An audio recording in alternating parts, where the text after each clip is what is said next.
রাহমাতাল লিল আলামিন বলেন, যখন আমার উম্মত 15টা কাজের মধ্যে নিপতিত হয়ে যাবে, 15টা কাজ যখন আমার উম্মতের মধ্যে ব্যাপক হারে বেড়ে যাবে, তখন বিশ্বনবী মুহাম্মদুর রাসূলুল্লাহ বলতেছেন, ওই সময় এই উম্মতের উপর আল্লাহ পাক রব্বুল আলামিনের পক্ষ থেকে বালা মুসিবত এসে পড়বে। সেই 15টা কি? বিশ্বনবী মুহাম্মদুর রাসূলুল্লাহ সাল্লাল্লাহু আলাইহি ওয়াসাল্লামকে সাহাবায়ে কেরাম প্রশ্ন করলেন, ফাকিলা ওয়ামা হুন্না ইয়া রাসূলুল্লাহ, ইয়া রাসূলুল্লাহ সেই 15টা পাপ কাজ কি? ক্বালা রাসূলুল্লাহ সাল্লাল্লাহু আলাইহি ওয়াসাল্লাম, আল্লাহর নবী সাল্লাল্লাহু আলাইহি ওয়াসাল্লাম বলেন যে তার মধ্যে 1 নাম্বার হলো যখন গনিমত সরকারি মালকে ব্যক্তিগত সম্পদে পরিণত করা হবে, 2 নাম্বার যখন আমানতের মালকে আমানতকে এটা লুটের সম্পদে পরিণত করা হবে, 3 নাম্বার যখন যাকাতকে জরিমানা মনে করা হবে, 4 নাম্বার স্বামী যখন স্ত্রীর আনুগত্য করবে, 5 নাম্বার সন্তান যখন মায়ের অবাধ্য হয়ে যাবে, 6 নাম্বার বন্ধু বান্ধবের আনুগত্য করবে, তাদের সাথে সুসম্পর্ক বজায় রাখবে, 7 নাম্বার অথচ পিতার সাথে খারাপ সম্পর্ক রাখবে, পিতাকে অবহেলা করবে, 8 নাম্বার যখন মসজিদের মধ্যে উচ্চ স্বরে তর্ক বিতর্ক করা হবে, 9 নাম্বার যখন সমাজের নিকৃষ্টতম ব্যক্তিরা তারা ওই সমাজের নেতৃত্ব গ্রহণ করবে, 10 নাম্বার মানুষ যখন কোনো ব্যক্তিকে সম্মানের কারণে সম্মান করবে না, বরং তার অনিষ্টতা থাকে বাঁচার জন্য তাকে সম্মান করবে, 11 নাম্বার যখন সমাজের মধ্যে ব্যাপক হারে নেশা মদ এইগুলো পান করা হবে, 12 নাম্বার যখন পুরুষেরা রেশমের কাপড় পরিধান করবে, 13 নাম্বার যখন গায়িকা নৃত্যশিল্পী এদেরকে রাষ্ট্রীয়ভাবে প্রতিষ্ঠিত করা হবে, 14 নাম্বার যখন বাদ্যযন্ত্র ছড়িয়ে পড়বে, 15 নাম্বার যখন এই উম্মতের পরবর্তী লোকেরা তাদের পূর্ববর্তী ব্যক্তিদেরকে গালমন্দ করবে, অভিশাপ দিতে থাকবে, নবীজি বলেন এই 15টা কাজ যখন তোমাদের সমাজের মধ্যে ছড়িয়ে পড়বে, তখন আল্লাহর পক্ষ থেকে তোমরা 3টা আযাবের অপেক্ষা করতে থাকো। 1 নাম্বার আযাব হলো আল্লাহ পাক লাল অগ্নি বাতাস অর্থাৎ কঠিন ঘূর্ণিঝড় তোমাদের কাছে পাঠিয়ে দিবেন। 2 নাম্বার হলো আল্লাহ পাক এই জমিন ধসিয়ে দিবেন। 3 নাম্বার আল্লাহ পাক এই মানুষের চেহারাগুলিকে বিকৃত করে দিবেন। নাউজুবিল্লাহ। দিন ইসলামের আলো মিডিয়া, সত্য ও ন্যায়ের সন্ধানে। ইন্নাল হামদালিল্লাহ নাহমাদুহু ওয়া নাস্তাঈনুহু ওয়া নাস্তাগফিরুহু ওয়া নু'মিনু বিহি ওয়া নাতাওয়াক্কালু আলাইহি ونعوذ بالله من شرور أنفسنا ومن سيئات أعمالنا من يهده الله فلا مضل له ومن يضلله فلا هادي له ونشهد أن لا إله إلا الله وحده لا شريك له ونشهد أن سيدنا وسندنا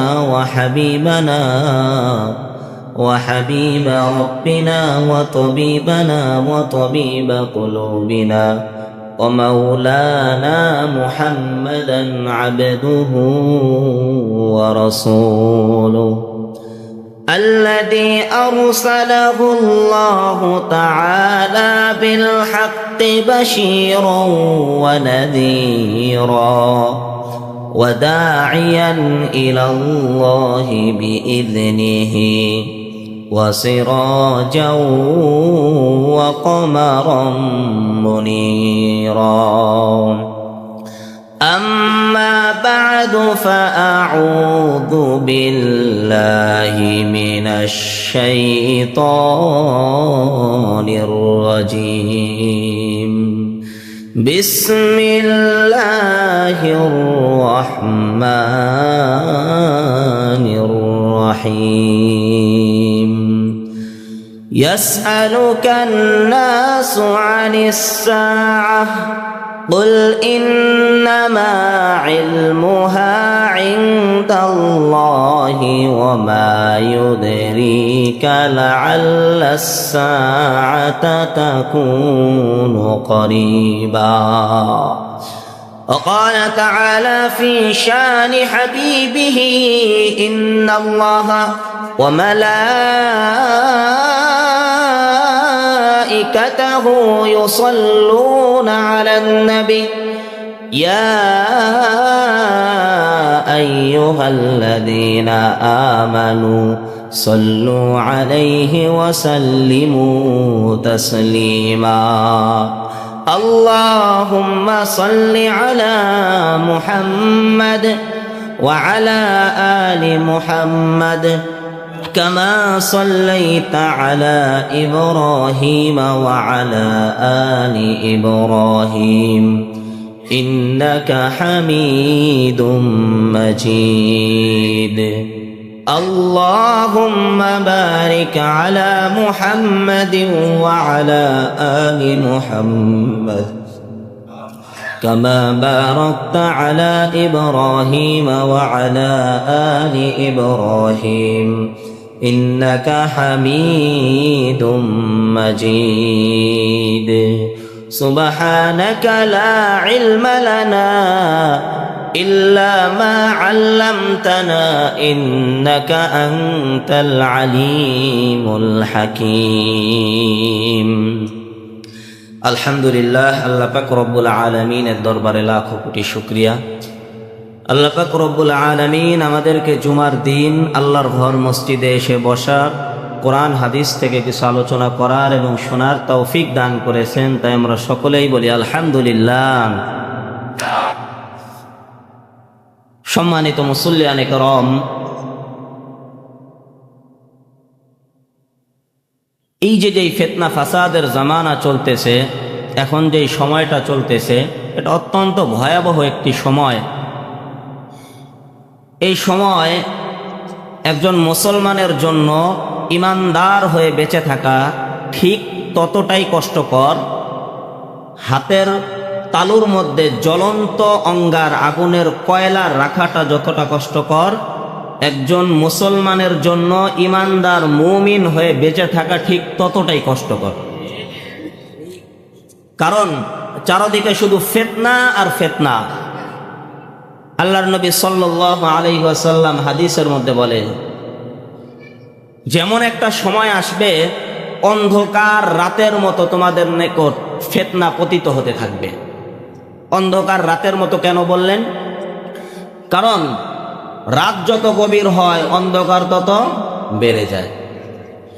এই অন্ধকার রাতের অন্ধকারে যেমনিভাবে আলো ছাড়া কোনো কিছুই করা সম্ভব নয়, আপনি রাস্তা চলতে পারবেন না, কোনো একটা জিনিসের মধ্যে পার্থক্য করতে পারবেন না।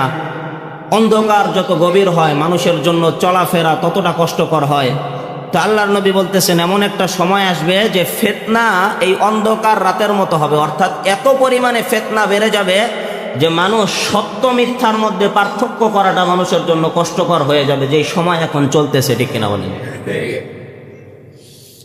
আমরা দীর্ঘ 7 থেকে 8 সপ্তাহ যাব কিয়ামতের আলামত সম্পর্কে অথবা শেষ জামানার ভয়াবহ ফিতনা সম্পর্কে আমরা আলোচনা করতেছি। এই আলোচনাটা কেন করতেছি দেখেন, এই যে শেষ জামানার ভয়াবহ ফিতনা, এই ফিতনা সম্পর্কে আমাদের জানা এটা অত্যন্ত জরুরি একটা বিষয়, ঠিক কিনা বলেন? কারণ কি? এর 1 নম্বর কারণ হলো, এই শেষ জামানার যত বড় বড় ফিতনা আছে, এই ফিতনার মধ্যে অধিকাংশ মানুষ পতিত হবে যারা এই ফিতনা সম্পর্কে জানে না। এই না জানা মানুষগুলো ফিতনার মধ্যে পড়ে যাবে। কাজেই আমি আপনি যদি এই ফিতনাগুলো সম্পর্কে জানি, তাহলে কি হবে? আমরা সতর্ক হয়ে যাব এবং এই ফিতনা থেকে বেঁচে থাকতে পারবো, ঠিক কিনা বলেন? 2 নম্বর বিষয়, আমরা জানতাম না কিন্তু ফিতনার মধ্যে পড়ে গেছি। এখন এই ফিতনা সম্পর্কে জানার কারণে কি হবে?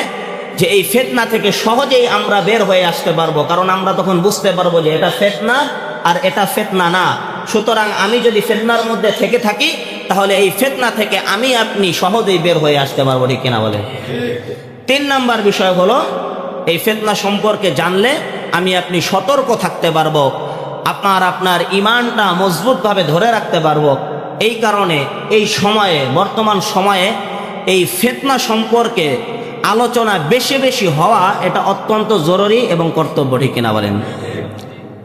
এই কারণে আমরা এই কিয়ামতের আলামত সম্পর্কে ধারাবাহিকভাবে প্রত্যেক সপ্তাহে 3টা 4টা 5টা করে পয়েন্ট নিয়ে আলোচনা করি। আজকেও ইনশাল্লাহ আমরা বেশ কয়েকটি পয়েন্ট নিয়ে আলোচনা করব। এর মধ্যে 1 নম্বর পয়েন্ট হলো, আল্লাহর নবী সাল্লাল্লাহু আলাইহি ওয়াসাল্লাম বলেন যে কিয়ামতের পূর্বে মানুষ 15টা পাপ কাজের মধ্যে জড়িয়ে যাবে। কয়টা পাপ কাজ? 15টা পাপ কাজ। নবীজি বলতেছেন, যখন এই 15টা কাজ তোমাদের মধ্যে ব্যাপক হারে হতে থাকবে, তখন তোমরা আল্লাহর পক্ষ থেকে 3টা আযাবের অপেক্ষা করবে। কয়টা? 3টা। 1 নাম্বার আযাব হলো, আল্লাহ পাক রব্বুল আলামিন এই 15টা কাজে মানুষ যখন জড়িয়ে যাবে, তখন লাল ঘূর্ণিঝড়, অগ্নি বায়ু আযাব স্বরূপ আল্লাহ পাক এই মানুষের মধ্যে পাঠাইবে। বলেন নাউজুবিল্লাহ। 2 নাম্বার, আল্লাহ পাক রব্বুল আলামিন এই জমিনকে ধসিয়ে দিবেন, ভূমিকম্প হবে না। লূত আলাইহিস সালামের জাতিকে যেমনি ভাবে এইরকম আসমানে উঠাইছে, জমিনকে একেবারে ধসিয়ে দিয়েছিলেন, আল্লাহ পাক রব্বুল আলামিন এই জমিনকে আবার ধসিয়ে দিবেন। 3 নাম্বার হলো, আল্লাহ পাক রব্বুল আলামিন এই মানুষের চেহারাকে বিকৃত করে দিবেন। নাউজুবিল্লাহ বলেন। বিস্তারিত আলোচনা সামনে করতেছি। তো সেই 15টা পাপ কাজ কি? এই 15টা পাপ কাজ হলো তিরমিজি শরীফের 2210 নম্বর হাদিস। এই হাদিসের মধ্যে আল্লাহর নবী সাল্লাল্লাহু আলাইহি ওয়াসাল্লাম এই 15টা পাপ কাজ সম্পর্কে আলোচনা করেছেন। কাজেই আমরা মনোযোগ সহকারে শুনব এবং আপনি নিজের সাথে মিলাবেন যে এর কোনো একটা কাজের সাথে আপনি জড়িত কিনা। যদি জড়িত থাকি, এখনো সময় আছে, বয়ানের পর তওবা করেন, আল্লাহ এই কাজের সাথে আমি জড়িত ছিলাম, তোমার কাছে তওবা করি, আল্লাহ তুমি আমাকে মাফ করে দাও। আপনি যদি তওবা করে ফিরে আসতে পারেন, আল্লাহ পাক আপনাকে ক্ষমা করে দিবেন। সুবহান। নবীজির চাচাতো ভাই আলী ইবনে আবি তালেব রাদিয়াল্লাহু তাআলা আনহু থেকে বর্ণিত, قال رسول الله صلى الله عليه وسلم, হযরত আলী ইবনে আবি তালেব রাদিয়াল্লাহু তাআলা আনহু বলেন, রাহমাতাল লিল আলামিন, বিশ্বনবী মুহাম্মদুর রাসূলুল্লাহ সাল্লাল্লাহু আলাইহি ওয়াসাল্লাম বলেন, ইযা ফাআলাত উম্মতি 15 খসলাতা হাল্লা বিহাল বালা। রাহমাতাল লিল আলামিন বলেন, যখন আমার উম্মত 15টা কাজের মধ্যে নিপতিত হয়ে যাবে, 15টা কাজ যখন আমার উম্মতের মধ্যে ব্যাপক হারে বেড়ে যাবে, তখন বিশ্বনবী মুহাম্মদুর রাসূলুল্লাহ বলতেছেন, ওই সময় এই উম্মতের উপর আল্লাহ পাক রব্বুল আলামিনের পক্ষ থেকে বালা মুসিবত এসে পড়বে। সেই 15টা কি? বিশ্বনবী মুহাম্মদুর রাসূলুল্লাহ সাল্লাল্লাহু আলাইহি ওয়াসাল্লামকে সাহাবায়ে কেরাম প্রশ্ন করলেন, ফাকিলা ওয়া মা হুন্না ইয়া রাসূলুল্লাহ, ইয়া রাসূলুল্লাহ সেই 15টা পাপ কাজ কি? قال رسول الله صلى الله عليه وسلم, আল্লাহর নবী সাল্লাল্লাহু আলাইহি ওয়াসাল্লাম বলেন, ইযা কানাল মাগনামু দুওয়ালান, ইযা কানাল মাগনামু দুওয়ালান, রাহমাতাল লিল আলামিন বলেন, যখন রাষ্ট্রীয় সম্পদ গনিমতের মালকে, সরকারি সম্পদকে ব্যক্তিগত সম্পদ মনে করা হবে। 2 নাম্বার নবীজি বলতেছেন, ওয়াল আমানাতু মাগনামান, যখন আল্লাহর নবী বলতেছেন, যখন আমানতকে লুটের সম্পদ হিসাবে গ্রহণ করা হবে। 3 নাম্বার নবীজি বলতেছেন, ওয়াজ যাকাতু মাগরামান, যখন মানুষ যাকাত দেওয়াকে জরিমানা মনে করবে। 4 নাম্বার আল্লাহর নবী সাল্লাল্লাহু আলাইহি ওয়াসাল্লাম বলেন, ওয়া আতাআর রাজুলু যাওজাতাহু, যখন স্বামীরা তার স্ত্রীর বেশি বেশি আনুগত্য করবে। ওয়া হাক্কা উম্মাহু, আল্লাহর নবী বলেন, যখন মায়ের অবাধ্যতা বেড়ে যাবে, সন্তান মায়ের অবাধ্য হয়ে যাবে। ওয়াবাররা সাদিকাহু, অথচ তার বন্ধুর সাথে ভালো ব্যবহার করবে, বন্ধুর সাথে সুসম্পর্ক বজায় রাখবে। ওয়াজাফা আবাহু, এবং তার পিতার সাথে সম্পর্ক খারাপ করবে, খারাপ আচরণ করবে। নবীজি বলতেছেন, সন্তান মায়ের অবাধ্য হয়ে যাবে, বন্ধু বান্ধবের সাথে সম্পর্ক ভালো রাখবে, পিতার কথা শুনবে না, পিতার অবাধ্য হয়ে যাবে। ওয়ারতাফাতিল আসওয়াতু ফিল মাসাজিদ, নবীজি বলতেছেন, যখন মসজিদের মধ্যে, মসজিদ সমূহের মধ্যে হইচই হট্টগোল শোরগোল বেড়ে যাবে। ওয়ারতাফাতিল আসওয়াতু ফিল মাসাজিদ, রাহমাতাল লিল আলামিন বলেন, যখন মসজিদের মধ্যে হইচই হট্টগোল চিল্লা ফাল্লা বেড়ে যাবে। এরপরে আল্লাহর নবী সাল্লাল্লাহু আলাইহি ওয়াসাল্লাম বলতেছেন, ওয়া কানা যাঈমুল কওমি আরজালাহুম, এক গোত্রের সবচাইতে নিকৃষ্ট ব্যক্তি ওই গোত্রের নেতা হয়ে যাবে। এরপরে আল্লাহর নবী বলতেছেন আরেকটা আলামত হলো, ওয়া আকরিমার রাজুলু মাখাফাতা শাররিহি, মানুষকে সম্মান করবে তার অনিষ্টতা থেকে বাঁচার জন্য।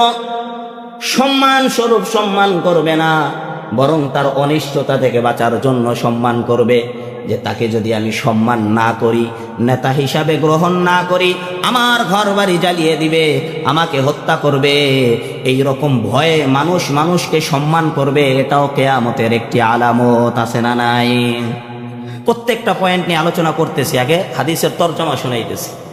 নবীজি বলতেছেন এরপরে কি হবে, ওয়াশুরিবাতিল খুমুরু ওয়া লুবিসাতিল হারির, ওয়াশুরিবাতিল খুমুর ওয়া লুবিসাল হারির। বিশ্বনবী মুহাম্মদুর রাসূলুল্লাহ বলেন, মদ ব্যাপক হারে পান করা হবে, সমাজের মধ্যে মদ্যপান বেড়ে যাবে, নেশা বেড়ে যাবে। ওয়া লুবিসাল হারির, রেশমের সিল্কের কাপড় পুরুষেরা ব্যবহার করবে, অথচ এই সিল্কের কাপড় দুনিয়ার মধ্যে পুরুষের জন্য ব্যবহার করা হারাম। কারণ সিল্ক হলো ভোগ বিলাসিতার জিনিস। এই সিল্ক রেশম আল্লাহ পাক দুনিয়ার মধ্যে নারীদের জন্য বানিয়েছেন। রেশমের কাপড় হলো নারীদের অলংকার, কিন্তু দুনিয়ার মধ্যে মানুষ এই ভোগ বিলাসিতার জন্য রেশমের কাপড় পরিধান করতে থাকবে। আর এক হাদিসের মধ্যে পাওয়া যায়, যেই পুরুষ দুনিয়ার মধ্যে রেশমের কাপড় পরিধান করবে, জান্নাতে আল্লাহ পাক রব্বুল আলামিন ওই পুরুষকে রেশমের কাপড় দিবেন না, নাউজুবিল্লাহ। এরপরে বিশ্বনবী মুহাম্মদুর রাসূলুল্লাহ বলেন, ওয়াত্তুখিদাতিল কয়নাত, আল্লাহর নবী বলেন নর্তকী। আল্লাহর নবী বলতেছেন যারা নেচে বেড়ায়, গেয়ে বেড়ায়, নর্তকী গায়িকাদেরকে প্রতিষ্ঠিত করা হবে, যা আমাদের সমাজে করা হচ্ছে, ঠিক কিনা বলেন? নর্তকী গায়িকাদের প্রতিষ্ঠা করা হবে। এরপরে নবীজি বলতেছেন ওয়াল মাআসিফ, ব্যাপক হারে বাদ্যযন্ত্র গান বাজনা বেড়ে যাবে। মুসলমান তার বিবাহের অনুষ্ঠান, বিভিন্ন অনুষ্ঠান এই গান বাজনা ছাড়া করতে পারে না, ঠিক কিনা বলেন? গান বাজায় নর্তকীদেরকে প্রতিষ্ঠা করা হয়। আরে কেমন প্রতিষ্ঠা করা হয়?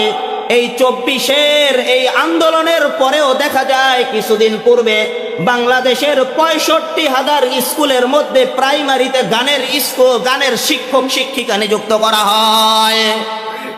জানেন না? হ্যাঁ, কিয়ামতের আলামত। প্রাইমারি স্কুলে গায়িকাদেরকে প্রতিষ্ঠিত করা হয়, সরকারি ভাতা বেতন তাদেরকে দেওয়া হয়।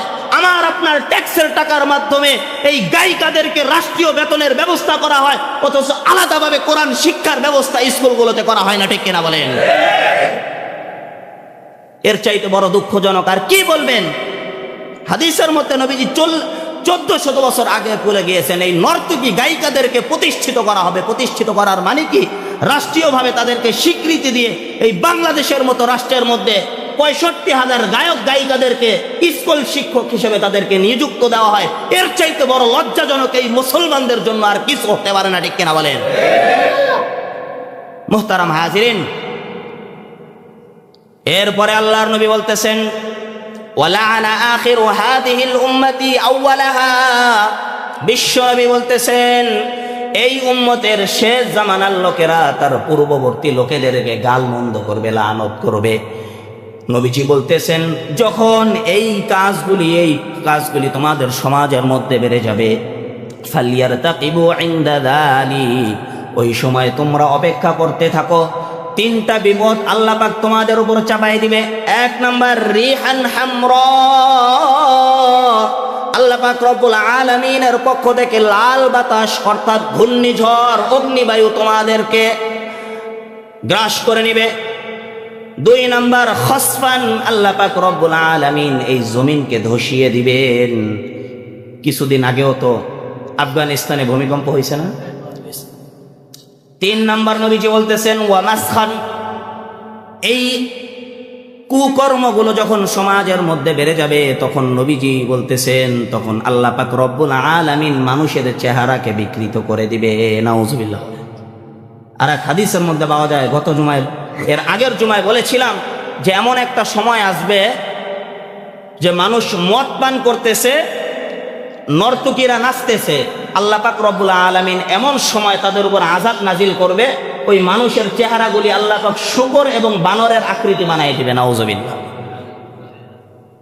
আমি আপনি এখন বলতে পারি যে হচ্ছে না কেন? হবে, অপেক্ষা করেন, কিয়ামতের আগে হবে।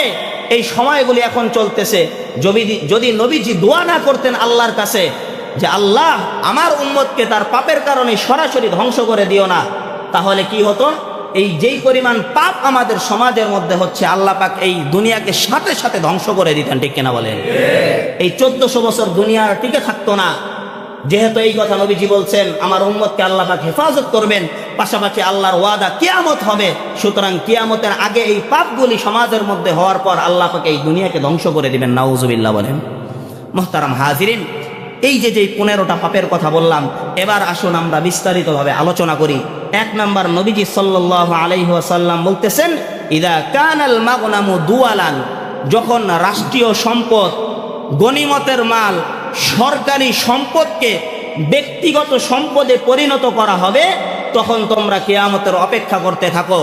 এটা কিয়ামতের আগে হবে। আজকে আমাদের সমাজের মধ্যে লক্ষ্য করলে দেখা যায় যে রাষ্ট্রীয় সম্পদকে মানুষ নিজের ব্যক্তিগত সম্পদে পরিণত করছে। ঠিক কিনা বলেন? এমপির পদ পাওয়ার পর, চেয়ারম্যানের পদ পাওয়ার পর, প্রধানমন্ত্রী হওয়ার পর একজন ফকিন্নি নেতাও কোটি টাকার মালিক হয়ে যায়। ঠিক কিনা বলেন? মুহতারাম হাজিরিন, শুধু তাই নয়, রাষ্ট্রীয়ভাবে বাংলাদেশের মধ্যে যত স্থাপনা, শুধু বাংলাদেশ না, রাষ্ট্রীয়ভাবে পৃথিবীর এই বাংলাদেশ শুধু উদাহরণ দেই, বাংলাদেশের মধ্যে যত রাষ্ট্রীয় সম্পদ আছে, স্থাপনা আছে বিভিন্ন জায়গায়, এমনকি দেখবেন আমাদের অলিগলি ড্রেনের মেন হলের ঢাকনাগুলো পর্যন্ত ব্যক্তিগত সম্পদ হিসেবে চুরি করে নিয়ে যায়। ঠিক কিনা বলেন? সরকারি গাছগুলো মানুষ কেটে নিয়ে যায়। সরকারি সম্পদ, বালু, ইট, বালু, বিভিন্ন জিনিসগুলো মানুষ ব্যক্তিগত সম্পদে পরিণত করছে। ঠিক কিনা বলেন? মুহতারাম হাজিরিন, কিয়ামতের আগেই পাপগুলো সমাজের মধ্যে হবে। আল্লাহ পাক রব্বুল আলামিন আমাদেরকে হেফাজত করুক। সবাই বলেন আমিন। 2 নাম্বার, নবীজি বলতেছেন, ওয়াল আমানাতু মাগনামান, আমানতকে, আমানত 2 ধরনের। একটা হলো আপনার কাছে কেউ টাকা পয়সা সম্পদ রাখলো আমানত স্বরূপ, এটা এক আমানত। 2 নাম্বার হলো দায়িত্বের আমানত। 2 নাম্বার কিসের আমানত? দায়িত্বের আমানত। আপনি রাষ্ট্রপ্রধান, সুতরাং এই রাষ্ট্র আপনার কাছে আমানত। আপনি একটা অঞ্চলের প্রধান, সুতরাং এই অঞ্চলটা আপনার কাছে আমানত। এই অঞ্চলটা সুন্দরভাবে পরিচালনা করা আপনার আমানতের দায়িত্ব। আপনি যদি পরিচালনা করতে না পারেন তাহলে আপনি খেয়ানতকারী হিসেবে পরিচিত হবেন। ঠিক কিনা বলেন? মুহতারাম হাজিরিন, নবীজি বলতেছেন এই আমানতকে মানুষ লুটের সম্পদ হিসেবে গ্রহণ করবে। যেমন কি আজকে সরকারি চাকরি বলেন, সরকারি দায়িত্ব বলেন, এই দায়িত্বগুলোকে মানুষ অনৈতিকভাবে সুদ, ঘুষ এবং স্বজনপ্রীতির মাধ্যমে লুট করে ব্যক্তিগত সম্পদে পরিণত করে যোগ্য ব্যক্তিদেরকে বাদ দিয়ে অযোগ্যদেরকে তারা এইরকম স্থানে বসাইতেছে। ঠিক কিনা বলেন? কিয়ামতের আগে এইগুলো হবে। আল্লাহ পাক আমাদেরকে হেফাজত করুক। সবাই বলেন আমিন। 3 নাম্বার, নবীজি বলতেছেন, ওয়া যাকাতু মাগরামান, যাকাতকে মানুষ জরিমানা স্বরূপ মনে করবে। ইসলাম মূলনীতি দিয়েছেন, তোমার সম্পদ হবে এই পরিমাণ 7.5 ভরি স্বর্ণ অথবা 52.5 ভরি রূপা অথবা এই পরিমাণ যদি টাকা তোমার হয়ে যায়, তাহলে ইসলাম বলে তুমি তোমার সম্পদের 40 ভাগের 1 ভাগ গরিবদেরকে দাও। তো মানুষ, অনেক ধনী মানুষ এমন দেখবেন কোটি কোটি টাকার মালিক, 2 লাখ টাকার শাড়ি কিনা, লুঙ্গি কিনা, বাস মানুষকে দেখাইতেছে সে জাকাত দিতেছে, অথচ তার জাকাত কিছুই আদা হয় না। ঠিক কিনা বলে? তার জাকাত আসছে হয়তো কয়েক কোটি টাকা, 2 লক্ষ টাকা, 3 লক্ষ টাকা জাকাত দিয়ে বা শেষ। নবীজি বলতেছেন এই জাকাতকে মানুষ জরিমানা মনে করবে। মানুষ মনে করবে জাকাত দিলে আমার সম্পদ কমে যাবে, আমার সম্পদ কমে যাবে, এই চিন্তা করে মানুষ পরিপূর্ণভাবে জাকাত দিবে না। নবীজি বলতেছেন এটাও তোমাদের সমাজের মধ্যে যখন বেড়ে যাবে, আল্লাহর পক্ষ থেকে ওই রকম আযাব তোমাদের কাছে নিপতিত হবে। নাউজুবিল্লাহ বলেন। 3 নাম্বার, নবীজি বলতেছেন, আতা আর রাজুলু যাওজাতাহু, স্বামী তার স্ত্রীর আনুগত্য করবে। আমাদের সমাজে একটা কথা আছে, বউয়ের গোলাম, আছে না নাই? আছে। সেটা কি? বউয়ের কথা শুনবেন, ভালো কথা। বউ স্ত্রী অনেক সময় ভালো পরামর্শ দেয়, দেয় কি দেয় না? দেয়। সেটা শুনবেন। এখানে উদ্দেশ্য হলো যে স্ত্রীর এমন আনুগত্য করবে যে আনুগত্য করতে গিয়ে হালাল হারাম বেঁচে চলবে না, স্ত্রীর শখ মেটানোর কারণে হালাল সম্পদ দিয়ে তার হয় না, অবৈধভাবে সম্পদ উপার্জনের পথ স্ত্রী উন্মুক্ত করে দেয়। স্ত্রী যদি আল্লাহর নাফরমানের আদেশ দেয়, এই এমন একটা সময় আসবে স্বামী সেই আদেশও পালন করতে থাকবে। এই সময় এখন আছে না নাই? নবীজি সেটাই বলতেছে যে স্ত্রীর এমন আনুগত্য করবে যে আল্লাহর নাফরমানি করে বসবে মানুষ। এই কারণে স্ত্রীর কথা শুনবেন। বাবা মার কথাও, আপনার বাবা মা যদি আপনাকে নামাজ পড়তে বাধা দেয়, দাড়ি রাখতে বাধা দেয়, সুন্নতি পোশাক পরতে বাধা দেয়, তাহলে ওই বাবা মার কথা আপনার শোনা বাধ্য নয়, ঠিক কিনা বলেন? তবে বাবা মার সাথে বেয়াদবি করা যাবে না। বাবা মা বললো, বাবা সন্তান তুমি দাড়ি রাখতে পারবা না, তোমার নামাজ দাড়ি রাখলে তোমার বুড়া বুড়া দেখা দেয়, এইরকম কথা বাবা মার শোনা যাবে না। এটা শোনা আপনার জন্য আবশ্যক না। বাবা মা যখন আল্লাহর নাফরমানির আদেশ দিবে, তখন ওই বাবা মার কথা সন্তানের জন্য শোনা আবশ্যক না। তবে না শোনার ক্ষেত্রেও আপনি বাবা মার সাথে বেয়াদবি করতে পারবেন না। আল্লাহ পাক আমাদেরকে বোঝার তৌফিক দান করুক। নবীজি 5 নম্বর বলতেছেন যে মায়ের অবাধ্য হবে সন্তান। মার কি হয়ে যাবে? অবাধ্য হয়ে যাবে। আজকাল দেখা যায় যে সন্তান একটু বড় হলেই মায়ের কথা শুনতে চায় না। তুমি কি বোঝো? তোমার চাইতে বেশি আমি বুঝি, বলে কি বলে না বলেন? তো তুমি কি বোঝো? আধুনিক যুগ সম্পর্কে তোমার আইডিয়া আছে? তুমি এত এত কথা কাউ কা? বুড়া মানুষ বুড়ার মতো থাকবা। সন্তানরা বলে কি বলে না? আরে বেটা, তোমার মতো সন্তানকে এই বাবা জন্ম দিছে, তার চুল এমনিতেই পেকে যায় না, ঠিক কিনা বলেন? মায়ের কথা শুনবে না সন্তান। কার কথা শুনবে? বন্ধুর সাথে ভালো আচরণ করবে, বন্ধু বান্ধবের সাথে তার সুসম্পর্ক থাকবে। বাবা মার পরামর্শ উপদেশ সন্তান শুনবে না। বন্ধু কি বুদ্ধি দিছে সেই বুদ্ধি মেনে চলবে। এরকম সন্তান আছে না নাই? নবীজি বলতেছেন বাবার কথা শুনবে না, বাবার কথা তার ভালো লাগবে না, বন্ধুর কথা ভালো লাগবে। বাবার সাথে সম্পর্ক থাকবে না, মায়ের কথা সে মানবে না, কিন্তু ওই বন্ধুর কথা তার শুনবে। বন্ধু যে গাঁজা টানার কথা কয়, রিলেশনের কথা কয়, ওই কথাগুলি ঠিক ভালো লাগে, ঠিক কিনা বলে?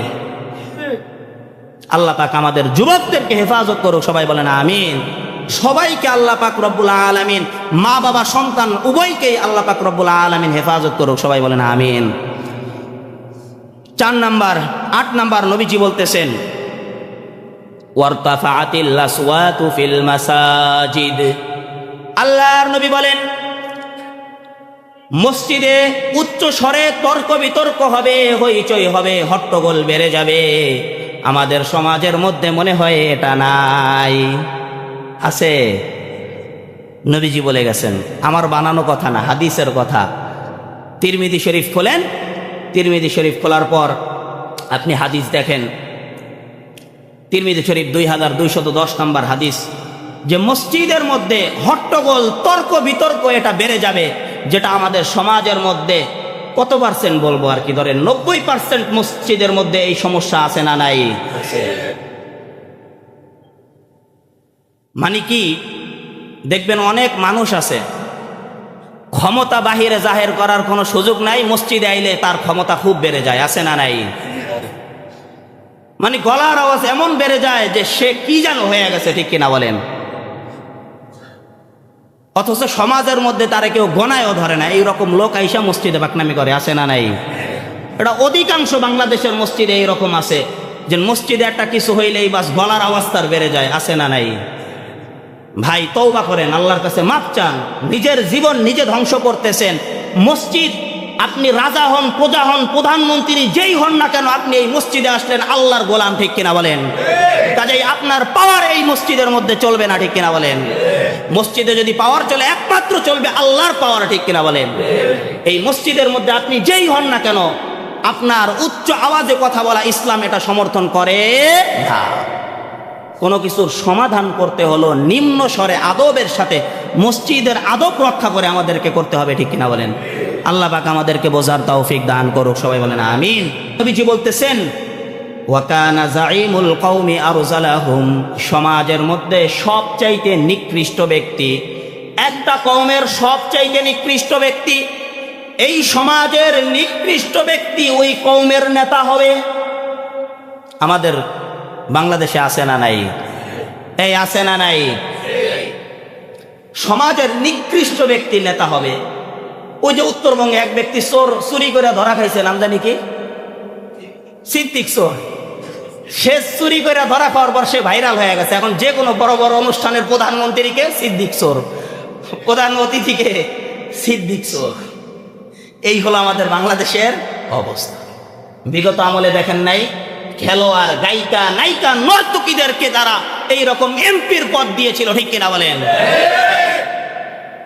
নবীজি বলেছেন কিয়ামতের আগে এইরকম হবে যে গোত্রের নিকৃষ্ট ব্যক্তি, ওই ব্যক্তিকে মানুষ নেতা হিসাবে গ্রহণ করবে। এরপরে নবীজি বলতেছেন ওয়াকরিমার রাজুলু মাখাফাতা শাররিহি, যে মানুষ কিছু মানুষকে সম্মান করবে, সে সম্মানিত ব্যক্তি হওয়ার কারণে না, বরং তার অনিষ্টতা থেকে বেঁচে থাকার জন্য মানুষ তাকে সম্মান করবে। এইরকম আছে না নাই? অহরহর আছে, তার দাপট আছে, ক্ষমতা আছে, ক্ষমতার অপব্যবহার করে মানুষ তার খারাপি থেকে বেঁচে থাকার জন্য তাকে সম্মানের ভান করে, ঠিক কিনা বলেন? কিন্তু মনে মনে আল্লাহর কাছে, তার কাছে হেফাজত চায় আল্লাহ, যে আমার সাধ্য নাই সরাসরি তার মোকাবেলা করার, আমার জনবল নাই, শক্তি নাই, কাজেই আমি যদিও বাহ্যিকভাবে তাকে সম্মান করতেছি, কিন্তু তার অনিষ্টতা থেকে তোমার কাছে আমরা হেফাজত চাই। আছে না নাই? অহরহর আছে। মানুষ মানুষকে সম্মান করবে তার অনিষ্টতা থেকে বেঁচে থাকার জন্য, কিন্তু প্রকৃতপক্ষে তাকে কি করবে না? সম্মান করবে না। নবীজি বলতেছেন অশুরিবাতিল খুমুর, ব্যাপক হারে সমাজের মধ্যে মদ পান করা হবে। আমাদের সমাজের মধ্যে এখন মদ পান হয় কি হয় না? মদের বিভিন্ন নাম দিয়ে মদ পান করা হয়। এমন কোনো অলিগলি নাই যে এই মদ পান আমাদের সমাজে নাই। আছে না নাই? বিভিন্ন নাম দিয়ে মানুষ আজকে মদ পান করতেছে, নেশা করতেছে। দেখেন, আপনি নেশা করে আপনার জিন্দেগি আপনি নষ্ট করতেছেন। আমরা হয়তো বলতে পারি ভাই আপনি এই ফিতনা থেকে বেঁচে থাকেন, মদ পান করিয়েন না, নেশা করিয়েন না, আপনার জিন্দেগি দুনিয়াতেও ধ্বংস করতেছেন, শারীরিকভাবে আপনি অসুস্থ হয়ে যাচ্ছেন, আপনার লিভার, আপনার কলিজা, আপনার হার্ট বিভিন্ন জায়গায় এই ধূমপান নেশার কারণে ক্ষতিগ্রস্ত হচ্ছে, পাশাপাশি আপনার আখেরাতকেও আপনি ধ্বংস করে দিতেছেন, ঠিক কিনা বলেন? আল্লাহ পাক আমাদেরকে এই নেশা থেকে, আমাদের এই সমাজটাকে, এই সমাজের মানুষগুলিকে আল্লাহ পাক হেফাজত করুক। সবাই বলেন আমিন। মুহতারাম হাজিরিন, এরপরে নবীজি বলতেছেন মানুষ, পুরুষেরা রেশমের কাপড় পরিধান করবে, অহংকারের পোশাক পরিধান করবে। পুরুষের জন্য দুনিয়ার মধ্যে রেশমের কাপড় পরিধান করা হারাম, কিন্তু পুরুষ অনেক মানুষ আছে দেখবেন টাকার গরমে এইরকম লক্ষ কোটি কোটি লক্ষ টাকা দামের এইরকম ড্রেস ব্যবহার করে। আছে না নাই? এটা অপচয়। এটা কি অপচয়? আপনার এত লক্ষ টাকা দিয়ে ড্রেস বানানোর কি দরকার? কোনো দরকার আছে বলেন? নাই। নবীজি এর পরে বলতেছেন নর্তকী, নৃত্যশিল্পী, এইগুলোকে প্রতিষ্ঠা করা হবে। গায়িকা, নৃত্য, মিউজিক ইন্ডাস্ট্রি, এরপরে বিনোদন জগৎ, বিভিন্ন জায়গায় এই রকম মিউজিকের ব্যবস্থা করা হবে, নৃত্য নর্তকীদের নাচের ব্যবস্থা করা হবে। যেটা আছে না নাই বলেন? দেখেন এই জাতির কতটা অধঃপতন হলে বিভিন্ন জায়গায় দেখবেন, যেমন এই একেবারে কাছাকাছি সময়ের কথাই বলি, এই যে 24 জুলাই অভ্যুত্থানের পর এই 1 বছর যখন পূর্ণ হলো, তখন 1 বছর উপলক্ষে অনেক জায়গায় বাংলাদেশে, শুধু এই জুলাই না, 71 সালের মুক্তিযুদ্ধের পর থেকে নিয়ে দেখবেন এই স্বাধীনতা দিবস আসলেই বাংলাদেশের মুসলমান হওয়ার পরে মুক্তিযুদ্ধ শহীদদের জন্য দোয়া করা হয় এই গান বাজনা আর নর্তকীদের প্রোগ্রামের মাধ্যমে, ঠিক কিনা বলেন? এর চাইতে বড় লজ্জাজনক বিষয় আর কিছু হতে পারে না। তার জন্য দোয়া করা যেতে পারে, কোরআন তেলাওয়াত করা যেতে পারে, দান সদকা করা যেতে পারে, গরিবদেরকে খাওয়ানো যেতে পারে, কিন্তু কি হয়, বিগত সময় দেখছিলেন একেবারে সারাদিন এইরকম গান বাজনা আর ঢোল টপকা বাজানো হতো, ঠিক কিনা বলেন? এইগুলো কিয়ামতের আগে এইগুলো ঘটবে। আল্লাহ পাক রব্বুল আলামিন এই সকল বিষয় থেকে আমাদেরকে হেফাজত করুক। সবাই বলেন আমিন। বাদ্যযন্ত্র বেড়ে যাবে। 15 নম্বর নবীজি বলতেছেন যে এই উম্মতের পরবর্তী লোকেরা পূর্ববর্তী লোকেদেরকে লানত করবে। কি করবে? লানত করবে, গালিগালাজ করবে। বর্তমান সময়ে দেখবেন অনেক বিষয়ে, বর্তমান সময়ের নতুন নতুন পণ্ডিত ব্যক্তিরা, তারা পূর্ববর্তী যাদের পায়ের ধুলার সমপরিমাণ যোগ্যতা তার নাই, ওই পূর্ববর্তী বড় বড় ব্যক্তিদের মানুষ ভুল ধরা শুরু করে দেয়, ঠিক কিনা বলেন? এটাও কিয়ামতের আগে হবে। নবীজি বলতেছেন এই যে 15টা বিষয় তোমাদের কাছে আমি উপস্থাপন করলাম, যে তার মধ্যে 1 নাম্বার হলো যখন গনিমত সরকারি মালকে ব্যক্তিগত সম্পদে পরিণত করা হবে। 2 নাম্বার যখন আমানতের মালকে আমানতকে এটা লুটের সম্পদে পরিণত করা হবে। 3 নাম্বার যখন জাকাতকে জরিমানা মনে করা হবে। 4 নাম্বার স্বামী যখন স্ত্রীর আনুগত্য করবে। 5 নাম্বার সন্তান যখন মায়ের অবাধ্য হয়ে যাবে। 6 নাম্বার বন্ধু বান্ধবের আনুগত্য করবে, তাদের সাথে সুসম্পর্ক বজায় রাখবে। 7 নাম্বার অথচ পিতার সাথে খারাপ সম্পর্ক রাখবে, পিতাকে অবহেলা করবে। 8 নাম্বার যখন মসজিদের মধ্যে উচ্চ স্বরে তর্ক বিতর্ক করা হবে। 9 নাম্বার যখন সমাজের নিকৃষ্টতম ব্যক্তিরা তারা ওই সমাজের নেতৃত্ব গ্রহণ করবে। 10 নাম্বার মানুষ যখন কোনো ব্যক্তিকে সম্মানের কারণে সম্মান করবে না, বরং তার অনিষ্টতা তাকে বাঁচার জন্য তাকে সম্মান করবে। 11 নাম্বার যখন সমাজের মধ্যে ব্যাপক হারে নেশা মদ এইগুলো পান করা হবে। 12 নাম্বার যখন পুরুষেরা রেশমের কাপড় পরিধান করবে। 13 নাম্বার যখন গায়িকা নৃত্যশিল্পী এদেরকে রাষ্ট্রীয়ভাবে প্রতিষ্ঠিত করা হবে। 14 নাম্বার যখন বাদ্যযন্ত্র ছড়িয়ে পড়বে। 15 নাম্বার যখন এই উম্মতের পরবর্তী লোকেরা তাদের পূর্ববর্তী ব্যক্তিদেরকে গালমন্দ করবে, অভিশাপ দিতে থাকবে। নবীজি বলেন এই 15টা কাজ যখন তোমাদের সমাজের মধ্যে ছড়িয়ে পড়বে, তখন আল্লাহর পক্ষ থেকে তোমরা 3টা আযাবের অপেক্ষা করতে থাকো। 1 নাম্বার আযাব হলো আল্লাহ পাক লাল অগ্নি বাতাস অর্থাৎ কঠিন ঘূর্ণিঝড় তোমাদের কাছে পাঠিয়ে দিবেন। 2 নাম্বার হলো আল্লাহ পাক এই জমিন ধসিয়ে দিবেন। 3 নাম্বার আল্লাহ পাক এই মানুষের চেহারাগুলিকে বিকৃত করে দিবেন। নাউজুবিল্লাহ। আল্লাহ পাক রব্বুল আলামিন এই 15টা যে খারাপ গুণ বা বৈশিষ্ট্যের কথা বললাম, আল্লাহ পাক আমাদের সবাইকে এই খারাপ কাজগুলো থেকে হেফাজত করুক। সবাই বলেন আমিন। হেফাজত থাকবো তো ইনশাআল্লাহ। এখন থেকে তওবা করেন, যারা নেশা করেন তওবা করেন, আল্লাহ আজকে থেকে আমি আর নেশা করব না। যারা পিতামাতার অবাধ্য সন্তান তারা আল্লাহর কাছে তওবা করেন, আল্লাহ বাবা মার কাছে এখন যে আমি মাপ চাইব, এখন থেকে আর বাবা মার অবাধ্য আমি হব না। ভাই, এই দুনিয়া কিছুই না। আপনি দুনিয়া করতেছেন, আমার করতেছেন, কিন্তু আমার বলে কিছুই না। আপনি মারা যান, আপনি আপনার থাকবেন না। বলবে অমুকের লাশ, কি বলবে অমুকের লাশ। লাশ মানে কি জানেন? লাশ মানে লাশাই, মানে সে কিছুই না। আপনি এত কিছু সমাজের নেতা, লাখ টাকার মালিক, কোটি টাকার মালিক, এত কিছু আছে, আপনি মারা যান, বলবে অমুক ব্যক্তির লাশ, অমুক ব্যক্তির লাশ, মানে ওই ব্যক্তি কিছুই না। আপনার এত সম্পদের মধ্যে আপনার সাথে কি যাবে? 1500-1600 টাকার সম্পদ যাবে, 3খানা কাপড় যাবে, সুরমা, আতর, গোলাপ জল একটু ব্যবহার করা হবে। নিজের ব্যক্তিগত এত সম্পদ, এত জমি আপনার নামে, কই নিজের সম্পদের মধ্যেও তো আপনাকে কবর দেওয়া হয় না? হয়। এই বুদ্ধিজীবী কবরস্থানে আপনাকে দাফন করা হবে, অথবা গ্রামে নিয়ে আপনার পারিবারিক কবরস্থানের মধ্যে আপনাকে দাফন করা হবে। তাহলে কিসের এত অহংকার, কিসের এত ক্ষমতার দাপট, কিসের এত দুনিয়া? এই দুনিয়া কিছুই না। আপনি আল্লাহর হয়ে যান, আল্লাহ আপনাকে দুনিয়াও দিবে, আখিরাতও দিবে। ঠিক কিনা বলেন? আল্লাহ পাক আমাদেরকে বোঝার তৌফিক দান করুন। মুহতারাম হাজিরিন, আজকে আর আলোচনা লম্বা করব না। এই যে 15টা গুনাহ বললাম, দেখেন একটা বিষয় বোঝেন, হাদিসের মধ্যে আছে এই যে দুনিয়ার মধ্যে ইমানদার কষ্টে থাকে, বিপদে থাকে, মুসিবতে থাকে। অনেক মানুষ অনেক সময় আইসা বলে, হুজুর বিপদ আপদ দূর হইতেছে না, ব্যবসায় লোকসান, এরপরে পরিবারের লোকজন অসুস্থ, পেরেশানি আমার শেষ হয় না। এরকম লোক আছে না নাই? দেখেন ইমানদার, আর দুনিয়া সিজনুল মুমিন ওয়া জান্নাতুল কাফির, দুনিয়াটা হলো মুমিনের জন্য জেলখানার মতো, আর কাফেরের জন্য জান্নাত স্বরূপ। জেলখানার মতো কেন? আপনাকে একটা ঘরের মধ্যে বন্দি করে রাখা হলো, আপনার আশপাশে সব কিছু আছে, কিন্তু আপনি বন্দি থাকার কারণে সবকিছু উপভোগ করতে পারতেছেন না। আর একজন কাফের, তার তো কোনো সীমারেখা নির্ধারণ নাই, সে যা ইচ্ছা তাই খেতে পারে, যা ইচ্ছা তাই করতে পারে। পারে কি পারে না বলেন? পারে। কিন্তু একজন মুমিন পারে না।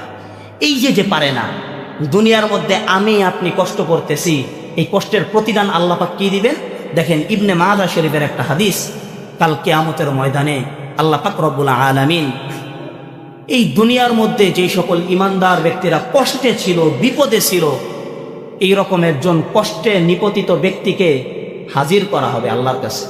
হাজির করার পর আল্লাহ পাক রব্বুল আলামিন বলবে, ফেরেশতারা আমার এই বান্দাকে যাও ওই জান্নাতের মধ্যে একবার ঢুকায়া নিয়ে আসো, একটা চোখ দিয়ে নিয়ে আসো।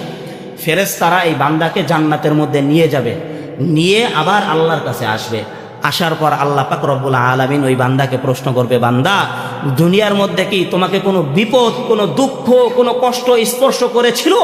ওই বান্দা বলবে, আল্লাহ, এই জান্নাতে একবার প্রবেশ করার পর ওই বান্দা বলবে, আল্লাহ দুনিয়ার মধ্যে কোনো দুঃখ কষ্ট আমাকে স্পর্শ করে নাই, জান্নাত এক নজর দেখার কারণে বান্দা দুনিয়ার সমস্ত কষ্ট ভুলে যাবে। সুবহানাল্লাহ। এই জান্নাত আমার জন্য আপনার জন্য অপেক্ষা করতেছে। ওই জান্নাতের কথা চিন্তা করলে দুনিয়ার কষ্ট কিছুই না। দুনিয়ার কষ্ট ভাই কিছুই না। কেন আপনি নেশা করবেন? কেন ক্ষমতার অপব্যবহার করবেন? কেন আপনি সম্পদ অন্যায়ভাবে আপনি উপার্জন করবেন? কেন আপনি হারাম খাবেন? কেন মানুষের উপর জুলুম করবেন? এটা করে আপনার দুনিয়াতেও মানুষের কাছে খারাপ হচ্ছেন, আপনার আখিরাতটাকেও আপনি কি করতেছেন? নষ্ট করতেছেন। আর যদি এই রকম আল্লাহর আনুগত্য করেন, আপনার ঘরে খাবার নাই কিন্তু সুদ গ্রহণ করেন নাই, অন্যায়ভাবে সম্পদ গ্রহণ করেন নাই, নেশা গ্রহণ করেন নাই, আল্লাহর দাসত্ব পরিপূর্ণভাবে করেছেন, ওই আল্লাহ পাক কিয়ামতের ময়দানে এক নজর জান্নাত দেখানোর পর এই দুনিয়ার সমস্ত কষ্ট আপনি ভুলে যাবেন। সুবহানাল্লাহ। পক্ষান্তরে এই যেটা বলতেছি হাদিসের তরজমা বলতেছি, আল্লাহ পাক রব্বুল আলামিন ফেরেশতাদেরকে বলবে যে যাও, এই দুনিয়ার মধ্যে যে কাফের বেঈমান মুশরিকরা ছিল, তার সুখ শান্তির কোনো অভাব ছিল না, এই রকম একটা ব্যক্তিকে নিয়ে আসো। আনার পর কোটি কোটি টাকার সম্পদের মালিক আল্লাহ পাক ফেরেশতাদেরকে বলবে, যাও এই বান্দাকে একবার জাহান্নামের মধ্যে একটা চুপ দিয়ে নিয়ে আসো। চুপ দিয়ে আনার পর আল্লাহ পাক রব্বুল আলামিন বলবেন, কি বান্দা, দুনিয়ার মধ্যে তুমি কেমন আরাম আয়েশের মধ্যে ছিলে? তখন ওই বান্দা বলবে যে আল্লাহ, যে দুনিয়ার মধ্যে তো আমি কখনো কোনো আরাম আয়েশের মধ্যে ছিলামই না। নাউজুবিল্লাহ বলেন। যে এক নজর জাহান্নাম দেখার পর দুনিয়ার সমস্ত আরাম আয়েশের কথা ভুলে যাবে। ওই জাহান্নাম শুধু দেখানো হবে, দেখানোর পর দুনিয়ার জিন্দেগি 50 বছর 60 বছরের মন চাই জিন্দেগি আল্লাহর কাছে বলবে, আল্লাহ দুনিয়ার মধ্যে আমি কখনো আনন্দে সুখ শান্তিতে ছিলাম না, এই জাহান্নাম এত ভয়াবহ হবে। নাউজুবিল্লাহ বলেন। আল্লাহ পাক আমাদেরকে হেফাজত করুক, সবাই বলেন আমিন। এই কারণে আপনাদেরকে দুইটা আমল শিখিয়ে দেই। এক নাম্বার আমল, দেখেন অনেক সময় আমরা দুঃখে থাকি, পেরেশানিতে থাকি, দুশ্চিন্তায় থাকি, অভাবে থাকি, বালা মুসিবতে থাকি, পরিবারের লোক বালাই ভালো হয় না, ঋণ আমি পরিশোধ করতে পারি না, বিভিন্ন পেরেশানিতে থাকি, ক্ষমতাবান ব্যক্তিদের আগ্রাসনের শিকার হই, এরকম আছে না নাই? নবীজি সাল্লাল্লাহু আলাইহি ওয়াসাল্লাম একটা দোয়া আমাদেরকে শিখায় দেন। সেটা কি? আল্লাহ নবী সাল্লাল্লাহু, আবু দাউদ শরীফের 1555 নম্বর হাদিস, عن أبي سعيد الخدري رضي الله تعالى عنه قال دخل رسول الله صلى الله عليه وسلم ذات يوم المسجد। আবু সাঈদ খুদরি রাদিয়াল্লাহু তাআলা আনহু থেকে বর্ণিত, তিনি বলেন আল্লাহর নবী সাল্লাল্লাহু আলাইহি ওয়াসাল্লাম একদিন মসজিদের মধ্যে প্রবেশ করলেন। প্রবেশ করার পর ফাইদা হুয়া বিরাজুলিন মিনাল আনসারি ইউকালু লাহু আবু উমামা। মসজিদে প্রবেশ করার পর নবীজি দেখতেছেন আবু উমামা আনসারী রাদিয়াল্লাহু তাআলা আনহু মসজিদে। فقال يا أبا أمامة ما لي أراك جالسا في المسجد في غير وقت الصلاة। আল্লাহর নবী আবু উমামা রাদিয়াল্লাহু তাআলা আনহুকে বলতেছেন, কি ব্যাপার আবু উমামা, তোমাকে তো নামাজের সময় ছাড়াও অন্য সময় মসজিদের মধ্যে বসে থাকতে দেখি। নবীজি বলতেছেন, কি ব্যাপার, নামাজের সময় ছাড়াও তোমাকে মসজিদে বসে থাকতে দেখি, এর কারণটা কি? তখন ওই সাহাবী বলতেছেন, ক্বালা হামুমুন লাজিমাতনি ওয়া দুয়ুনুন ইয়া রাসূলুল্লাহ। ওই সাহাবী বলতেছে, ইয়া রাসূলুল্লাহ, বিভিন্ন পেরেশানি, হতাশা এবং ঋণের বোঝা আমার উপর চেপে বসেছে, যার কারণে আমি মসজিদে বসে থাকি, আল্লাহর কাছে দোয়া করি। এবার আল্লাহর নবী সাল্লাল্লাহু আলাইহি ওয়াসাল্লাম বলতেছেন, আফালা উআল্লিমুকা কালামান ইযা আনতা কুলতাহু আযহাবাল্লাহু আযজা ওয়া জাল হাম্মাকা ওয়া কাদা আলাইকা দাইনাকা। আল্লাহর নবী বলতেছেন, আমি কি তোমাকে এমন কয়েকটা বাক্য শিখিয়ে দিব, যেই বাক্যগুলো যখন তুমি পাঠ করবে আল্লাহ পাক রব্বুল আলামিন তোমার সকল পেরেশানি, দুঃখ, কষ্ট এবং ঋণ পরিশোধ করার তৌফিক দান করবেন। সুবহানাল্লাহ। এবার নবীজি বলতেছেন, ইদা আসবাহতা ওয়া ইদা আমসাইতা। নবীজি বলতেছেন, তুমি সকাল সন্ধ্যা এই দোয়াটা পাঠ করবে। সেই দোয়াটা কি? আল্লাহুম্মা ইন্নী আউযু বিকা মিনাল হাম্মি ওয়াল হাজান ওয়া আউযু বিকা মিনাল আজিজি ওয়াল কাসাল ওয়া আউযু বিকা মিনাল জুবনি ওয়াল বুখল ওয়া আউযু বিকা মিন গলাবাতিদ দাইনি ওয়া কহরির রিজাল। নবীজি বললেন এই দোয়াটা সকাল এবং সন্ধ্যায় তুমি পাঠ করবে। পাঠ করলে আল্লাহ পাক তোমার সকল পেরেশানি, সকল দুশ্চিন্তা, যত ধরনের যত ঋণ আছে আল্লাহ পাক রব্বুল আলামিন তোমাকে পরিশোধ করার তৌফিক দান করবেন। সুবহানাল্লাহ। ক্বালা সাহাবী বলতেছেন ফাফআলতু যালিকা ফাআযহাবাল্লাহু আযজা ওয়া জাল হাম্মি ওয়া কাদা আন্নী দাইনি। সাহাবী বলতেছেন নবীজির শিখানোর পর এই দোয়াটা আমি সকাল এবং সন্ধ্যায় আমল করতাম। আল্লাহ পাক রব্বুল আলামিন আমার যত পেরেশানি, দুশ্চিন্তা এবং ঋণ ছিল সমস্ত পেরেশানি দূর করে দিলেন এবং ঋণগুলো পরিশোধ করার তৌফিক দান করলেন। সুবহানাল্লাহ। করেন, আমল করেন। আমি বেশ কয়েকদিন আগে হঠাৎ করে এই দোয়াটা আমার সামনে আসে, হাদিস পড়তেছি তো আমি একটু পেরেশানিতে ছিলাম। আল্লাহর কসম করে বলি এই দোয়াটার উপর আমি আমল করা শুরু করে দিলাম। আমার মানসিক যেই পেরেশানি চিন্তাগুলো ছিল আল্লাহ পাক দূর করে দিয়েছেন। সুবহানাল্লাহ। এই দোয়াটার অর্থ কি চমৎকার। আল্লাহুম্মা ইন্নী আউযু বিকা মিনাল হাম্মি ওয়াল হাজান। হে আল্লাহ, আমি আপনার কাছে হাম্মি ওয়াল হাজান, যত দুশ্চিন্তা পেরেশানি আছে এই পেরেশানি থেকে আপনার কাছে আমি আশ্রয় চাই। ওয়া আউযু বিকা মিনাল আজিজি ওয়াল কাসাল। আল্লাহ, আপনার কাছে আমি অক্ষমতা ওয়াল কাসাল এবং অলসতা থেকে আপনার কাছে আমি আশ্রয় চাই। যে আল্লাহ, আপনি আমাকে অক্ষম বানাই দিয়েন না, অলস বানাই দিয়েন না। এরপরে নবীজি বলতেছেন ওয়া আউযু বিকা মিনাল জুবনি ওয়াল বুখল। হে আল্লাহ, আপনার কাছে আমি কাপুরুষতা, এই কাপুরুষতা থেকে এবং ওয়াল বুখল, কৃপণতা থেকে আপনার কাছে আমি আশ্রয় চাই। ওয়া আউযু বিকা মিন গলাবাতিদ দাইন। আল্লাহ, আপনার কাছে আমি ঋণের বোঝা থেকে আপনার কাছে আশ্রয় চাই। ওয়া কহরির রিজাল, এবং মানুষের আক্রোশ, আমার প্রতি কেউ শত্রুতা পোষণ করবে এই রকম মানুষের মনোভাব থেকে আপনার কাছে আমি আশ্রয় চাই। এই দোয়াটা নবীজি শিখাই দিলেন। আবু উমামা বলতেছেন আমি সকাল সন্ধ্যায় এই দোয়ার উপর আমল করার পর আল্লাহ পাক আমার সকল পেরেশানি দূর করে দিলেন, আমার ঋণগুলো পরিশোধ করার তৌফিক দান করলেন। সুবহানাল্লাহ। করবেন তো, আমল করবেন তো ইনশাআল্লাহ। দোয়াটা শিখে নেবেন ইনশাআল্লাহ। এই দোয়াটা পাওয়া যায়, অথবা এই যে রেকর্ড আছে ইনশাআল্লাহ এখান থেকে শুনে শিখে নেবেন, অথবা হাদিস বের করে দোয়াটা মুখস্থ করে নেবেন। সবাই বলেন একবার, আল্লাহুম্মা ইন্নী আউযু বিকা মিনাল হাম্মি ওয়াল হাজান ওয়া আউযু বিকা মিনাল আজিজি ওয়াল কাসাল ওয়া আউযু বিকা মিনাল জুবনি ওয়াল বুখল ওয়া আউযু বিকা মিন গলাবাতিদ দাইনি ওয়া কহরির রিজাল। এই যে দোয়া পড়লেন, এই দোয়াটা মুখস্থ করবেন, আমল করবেন, দেখবেন ইনশাআল্লাহ আল্লাহ পাক আপনার যত ঋণ থাকুক, যত পেরেশানি থাকুক আল্লাহ পাক দূর করে দিবেন। সুবহানাল্লাহ। যা কিছু বললাম আল্লাহ পাক রব্বুল আলামিন এই যে 15টা ফিতনা নিয়ে আলোচনা করলাম, কিয়ামতের আগে বড় বড় গুনাহ, এই গুনাহগুলো থেকে আল্লাহ পাক আমাদেরকে হেফাজত করুক।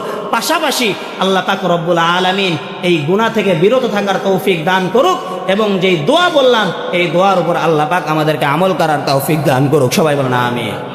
আমরা পেরেশানি হইলে হুজুরের কাছে আইসা হুজুর কি করব, অথচ নবীজি আমাদের সমস্ত, আপনি ঋণগ্রস্ত, কত ঋণ আছে আপনার, নবীজি বলতেছেন তুমি দোয়া করো আল্লাহুম্মা কফিনি বিহালালিকা আন হারামিক ওয়া আগনিনি বিফদলিকা আম্মান সিওয়াক। এই দোয়া যদি তুমি সকাল সন্ধ্যা পড়ো, তোমার ঋণ যদি উহুদ পাহাড় পরিমাণ হয় আল্লাহ পাক সেই ঋণ পরিশোধের তৌফিক দান করবেন। তুমি কারো থেকে ক্ষতির আশঙ্কা করতেছো, নবীজি বলতেছেন বলো আল্লাহুম্মা ইন্না নাজআলুকা ফি নুহুরিহিম ওয়া নাউযু বিকা মিন শুরুরিহিম। আমি মাগরিবের মোনাজাতে বিশেষ কয়েকটা দোয়া পড়ি, জামে মানে দোয়া, এর মধ্যে একটা দোয়া হলো আল্লাহুম্মা ইন্না নাজআলুকা ফি নুহুরিহিম। আল্লাহ, তাদের ষড়যন্ত্রের মোকাবেলায় আপনি আমার জন্য যথেষ্ট। ওয়া নাউযু বিকা মিন শুরুরিহিম, তাদের অনিষ্টতা থেকে আমি আল্লাহ আপনার কাছে আশ্রয় চাই। নবীজি যখন কাফের মুশরিকদের থেকে ক্ষতির আশঙ্কা করতেন তখন এই দোয়াটা পড়তেন। আপনিও যদি কারো থেকে এইরকম ক্ষতির আশঙ্কা করেন এই দোয়া করবেন, দুনিয়ার কোনো ক্ষমতা নাই আপনাকে অবদস্ত করবেন। সুবহানাল্লাহ। আল্লাহ পাক আমাদেরকে এই আমলগুলো বেশি বেশি করার তৌফিক দান করুক। সবাই বলেন আমিন।